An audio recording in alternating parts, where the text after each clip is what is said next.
ಎಲ್ಲರಿಗೂ ನಮಸ್ಕಾರ. ನಾನು ನಿಮ್ಮ ಸುಮಾ ಪಾಟೀಲ್. ಶ್ರೀ ಶಕ್ತಿ ಸವಿರುಚಿಯಿಂದ ಮೊನ್ನೆ ನಮ್ದು 7ನೇ ತಾರೀಕು ದಾಸ್ತಿಕೊಪ್ಪು ಗ್ರಾಮದೊಳಗ ದ್ಯಾಮವ್ವನ ಗುಡಿ ಓಪನಿಂಗ್ ಮತ್ತು ಕಳಸಾರೋಹಣ ಆಗಿತ್ತು. ಒಂದ್ ಸ್ವಲ್ಪ ವಿಡಿಯೋ ಲೇಟ್ ಮಾಡಿ ಹಾಕಾಕತ್ತನು, ಸಾರಿ. ಒಂದ್ ಸ್ವಲ್ಪ ಸಣ್ಣದ ಒಂದು ವಿಡಿಯೋ ಮಾಡಿ ಹಾಕಿದ್ದೆ ನಾನು. ನಮ್ಮ ಊರಲ್ಲಿ ದಾಸ್ತಿಕೊಪ್ಪದಾಗ ದ್ಯಾಮವ್ವನ ಗುಡಿ ಹೊಸಾದ ಕಟ್ಟಿದ್ರು. 2-3 ವರ್ಷ ಆಯಿತು ಗುಡಿ ಕಟ್ಟಾಕತ್ತಿದ್ದು. ಇವಾಗ ಗುಡಿ ಮುಗೀತದು. ಅದರದ ಕಳಸಾರೋಹಣ ಮತ್ತು ನಮ್ಮ ಊರಾಗ ಎಲ್ಲರಿಗೂ ಒಂದೊತ್ತು ಇಟ್ಟಿದ್ರು, ಒಂದು 50 ಮಂದಿನ. ಉಳ್ಕಿದವರೆಲ್ಲ ಕುಂಭ ಕೊಡ ಮಾಡಿದ್ವಿ. ಭಾಳ ಚಂದ ಆಯಿತು ಫಂಕ್ಷನ್. ಅದರದ್ದು ಒಂದು ಸ್ವಲ್ಪ ವಿಡಿಯೋಗಳು ನಿಮ್ಮೊಂದಿಗೆ ಹಂಚ್ಕೊಳಕ್ ಬಂದೆ ನಾನು. ಗುಡಿ ಮಾತ್ರ ಭಾಳ ಚಂದ ಆಗೈತಿ. ಇದನ್ನ ಕಳಸಾರೋಹಣ ಮಾಡೋದು ಮತ್ತು ಫಂಕ್ಷನ್ ದೇವ್ರದ ಗುಡಿ ಓಪನಿಂಗ್ ಭಾಳ ಚಂದ ಮಾಡಿದ್ರು.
ಇದ ದ್ಯಾಮವ್ವಂದ ಮತ್ತು ದುರ್ಗಮ್ಮನ ಎರಡು ದೇವರ ನಮ್ಮಲ್ಲಿ ಒಂದ ತಮ್ಮದಲ್ಲಿ ಇರ್ತಾವು. ಅವ ಎರಡು ದೇವರದ ಗದ್ದಿಗೆ ಇದು ನಡಕ ಶಕ್ತಿ ದೇವಿ. ಇದು ಎಲ್ಲ ಪೂಜಾಗಳು, ನವಗ್ರಹ ಪೂಜಾ ಅನ್ಲಿ, ಹೋಮ ಆಗಲಿ, ಚಂಡಿಕಾ ಹೋಮ ಮಾಡಿದ್ರು ಮತ್ತು ಪಾರ್ವತಿ ಪರಮೇಶ್ವರ ಎಲ್ಲ ಥರ ಪೂಜಾಗಳು ಭಾಳ ಚಂದ ಮಾಡಿದ್ರು. ಇವರು ನಮ್ಮೂರು ಬಸ್ ಸಮಗಳಂತೆ ಇದನ್ನ ಪೂಜಾ ಮಾಡಿದವರು. ಅವರ ಎಲ್ಲ ಪೂಜಾ ಮಾಡಿದ್ರು ಮತ್ತು ಭಾಳ ಚಂದಾಗಿತ್ತು. ಮುತ್ನಾಳದಿಂದ ಅಜ್ಜಾರ್ ಬಂದಿದ್ರು. ಅವರು ಭಾಳ ಚಂದಾಗೈತಿ ಪೂಜಾ ಫಂಕ್ಷನ್ ಎಲ್ಲ ಭಾಳ ಚಲೋ ಆಗೈತಿ ಅಂತ ಕಾಸೆಯರು. ಒಂದಷ್ಟು ಮಂದಿ ನಾವು ಕುಂಭಕೊಡ ತಗೊಂಡಿದ್ದು. ಹಿಂಗ ಈ ರೀತಿ ನಮ್ಮ ಊರಾಗಿನ ದೇವಿದು ಪೂಜಾ ಗುಡಿದು ಓಪನಿಂಗ್ ಮಾಡಿದ್ದು ಭಾಳ ಚಲೋ ಅನಿಸ್ತು. ಎಲ್ಲಾರು ಅಂತವದಲ್ಲಿ ಕೂಡ ಅದೊಂಥರ ಮನಿ ಫಂಕ್ಷನ್ ಗತೆನ ಮಾಡಿದ್ದು. ಊರಾಗ ಎಲ್ಲರಿಗೂ ಹುಗ್ಗಿ, ಅನ್ನ, ಸಾರ, ಬದ್ನಿಕಾಯಿ ಪಲ್ಯ ಈ ರೀತಿ ಪ್ರಸಾದ ಇತ್ತು.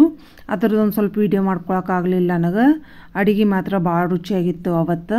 ಈ ವರ್ಷನ ನಮ್ಮ ಊರ್ ದ್ಯಾಮಮ್ಮಂದು ದುರ್ಗಮ್ಮಂದು ಜಾತ್ರೆ ಐತಿ. 12 ವರ್ಷಕ್ಕೊಮ್ಮೆ ದೊಡ್ಡ ಜಾತ್ರೆ ಮಾಡ್ತೇವು. 27-28ರಿಂದ ಸ್ಟಾರ್ಟ್ ಆಗ್ತೈತಿ. ಅದ್ರ ಸಂಬಂಧ ಮೊದಲ ಓಪನಿಂಗ್ ಮಾಡಿ ಪೂಜಾ ಮಾಡಿ ಮುಗಿಸಿದ್ವು ಇದನ್ನೆಲ್ಲ. ಇದೊಂಥರ ಫಂಕ್ಷನ್ ಭಾಳ ಚಂದ ಆಯಿತು. ನಿಮಗೆಲ್ಲರಿಗೂ ಈ ವಿಡಿಯೋ ಇಷ್ಟ ಆದ್ರೆ ಲೈಕ್ ಮಾಡಿರಿ, ಶೇರ್ ಮಾಡಿರಿ, ಕಮೆಂಟ್ಸ್ ಮೂಲಕ ನಿಮ್ಮ ಅನಿಸಿಕೆಗಳನ್ನು ತಿಳಿಸ್ರಿ. ಇದು ನಮ್ಮ ಊರಿನ ಗ್ರಾಮ ದೇವತೆಯ ಗುಡಿದು ಓಪನಿಂಗದು ಎಲ್ಲ ವಿಡಿಯೋ ನಿಮ್ಮೊಂದಿಗೆ ಹಂಚಿಕೊಂಡನು. ಎಲ್ಲರಿಗೂ ತುಂಬ ಧನ್ಯವಾದಗಳು. Thank you.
ಇವೆಲ್ಲ ಫೋಟೋ ವಿಡಿಯೋ ನಮ್ಮ ಮೈದ್ನ ರವಿ ಅಂತೇಳಿ ಇವ ಎಲ್ಲಾನು ನಮ್ಮನ್ನು ಹಾಕ್ರಿ ಬೈನಿ ನಾವು ಯೂಟ್ಯೂಬ್ಗಳು ಬರ್ತೇವೆ ಅಂತಂದಿದ್ದ. ಅದ್ರ ಸಂಬಂಧ ಅವನು ಒಂದು ಸ್ವಲ್ಪ ಫೋಟೋ ವಿಡಿಯೋಗಳೆಲ್ಲ ಕಳಿಸಿದ್ದೆ, ನಾನು ಹಾಕಿದ್ನಿ. ಆಮೇಲೆ ನಾವೆಲ್ಲರೂ ಹೆಣ್ಮಕ್ಳು ಕೂಡಿ ಕಾಸ ಫೋಟೋ ತಕೊಂಡು ಹೆಣ್ಮಕ್ಳು ಎಲ್ಲಾರ ಒಂದು 4 ಮಂದಿ ಕೂಡಿ ಅಂದ್ರೆ ಫೋಟೋ ತಕೊಳ್ಳೋದು ಒಂಥರ ಹುಚ್ಚ. ಅದಕ್ಕೆ ನಾವು ಎಲ್ಲರೂ ನೆಗೆನ್ ಮಕ್ಳು ಎಲ್ಲರೂ ಕೂಡಿ ಫೋಟೋ ತಕೊಂಡು ಅವ್ನು ನಿಮ್ಮೊಂದಿಗೆ ಹಂಚ್ಕೊಂಡೆ ನಾನು.